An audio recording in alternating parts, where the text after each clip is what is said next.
When Mayor Koch was elected, he spoke to the Jewish community and he said, I'm a Jew and I will not be favoring you. I'm the mayor of all the people. Good words.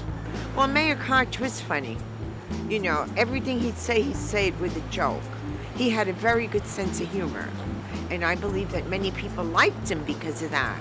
I thought he was a common sense type guy. He had a way of connecting to people when he talked. He had a way of talking. How am I doing? Regular guy type talk instead of, Right. Bloomberg has no clue, and Koch had a clue. I remember him just having an edge, and he was, definitely more a New Yorker than a politician. It was just in the summer of, I don't know what year, but it was at Lincoln Center, and I was just walking by. I think there was a dance festival, and he's just coming out, walking on the sidewalk and yelling, how am I doing? And he would always ask the public, how am I doing? He would always go, how am I doing? He'd say, hey, how am I doing?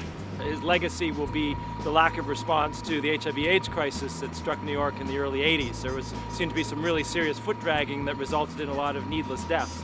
On the other hand, it looks like Ed Koch he loved New York, and he was a quintessential New Yorker, and he really wanted the legacy of saving places like Grand Central Terminal, making this a better city to live in. One thing that popped into my mind was his almost an obsession with dog poop. He was the guy who He's the pooper scooper He was mayor. the pooper scooper mayor. During the transit strike, when he walked across the Brooklyn Bridge and stood at the foot of the Brooklyn Bridge encouraging New Yorkers to get out and walk, was a pretty amazing thing. He kind of uplifted people's spirits, and he kind of held things together, and he made some tough decisions that wasn't popular with everybody necessarily, but I think it's what needed to be done at the time. A larger-than-life character, cared a lot for the city of New York, and whether you agreed with him or not, he was a force and really, in many ways, a gift to New York City.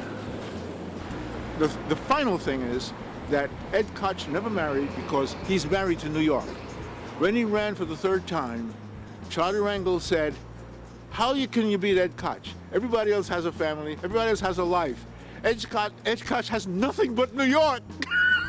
It's his whole life.